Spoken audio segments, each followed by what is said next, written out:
ভাঙড় বলছিলাম না, সকাল থেকে যত বিক্ষিপ্ত অশান্তির খবর পাওয়া যাচ্ছে সেগুলো সব ভাঙড় থেকে, বেশিরভাগই ভাঙড় থেকে। যেমন সাতুলিয়ার ছবি যদি আপনাদের দেখাই, দেখুন একবার পুলিশ লাঠি উঁচিয়ে এগিয়ে যাচ্ছে পুলিশ, কারণ জমায়েত হটাতে হবে। আবার দেখুন এখান থেকে পুলিশকে লক্ষ্য করে ইট ছোড়া হচ্ছে,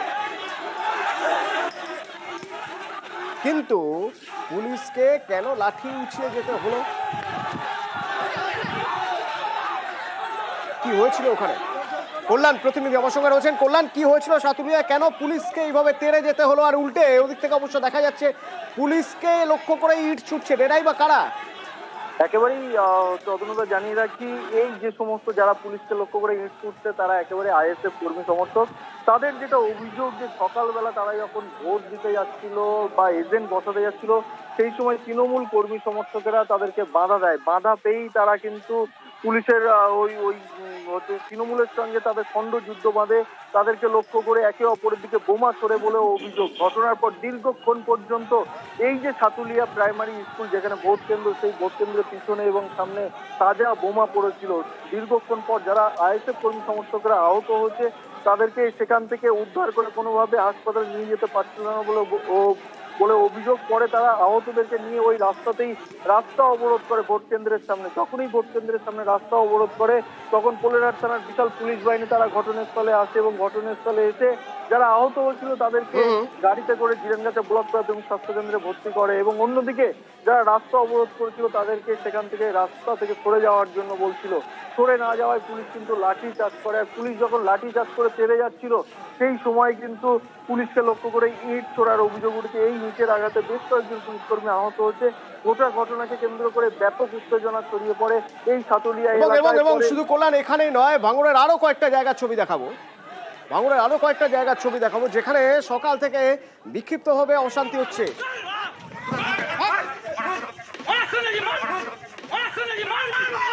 যাদবপুরের ভাঙড়ের ফুলবাড়ি, এটা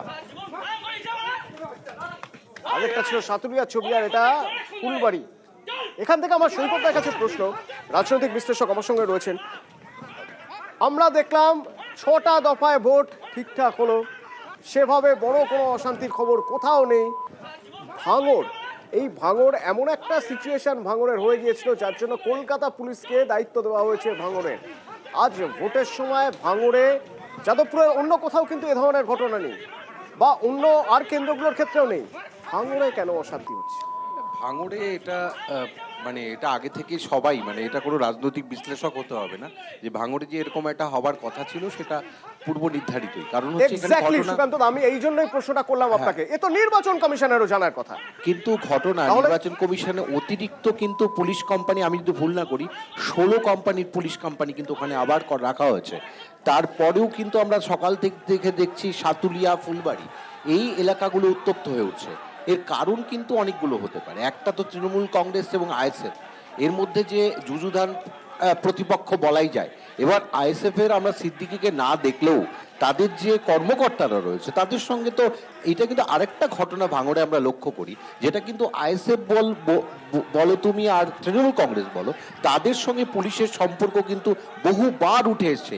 এটা একটা ঘটনা যে ক্ষমতাটা ঠিক কোন পক্ষে, পুলিশও এখানে কিন্তু বিভিন্ন কনফিউজ যে তারা কোন দিকে যাবে, কারণ দুই পক্ষই মোটামুটি শক্তিশালী। আরেকটি জায়গা, নির্বাচন কমিশন কিন্তু এখানে প্রতিটা বুথে কত সেন্ট্রাল ফোর্স ডিপ্লয় করা হবে, তাদের মুভমেন্ট, এটা কিন্তু তারা করে না। এটা যেটা লোকাল অ্যাডমিনিস্ট্রেশন আছে তারা কিন্তু এই ডিপ্লয়মেন্ট এবং মুভমেন্টটাকে ঠিক করে। সেই জায়গায় দাঁড়িয়ে কিন্তু কিছুটা ব্যর্থতা দেখা যাচ্ছে। কুইক রেসপন্স টিম, তারপর তুমি দেখতে পারো ফ্লাইং স্কোয়াড আছে, স্ট্যাটিক সার্ভেলেন্স টিম আছে, যেগুলোর ব্যবহার কিন্তু আমরা এখনো দেখতে পাইনি বাংলায়। তো সুতরাং এখানে নির্বাচন কমিশনের কিছুটা আমি মনে করি ব্যর্থতা তো রয়েছে। এক্স্যাক্টলি, আমিও সেটাই মনে করছি।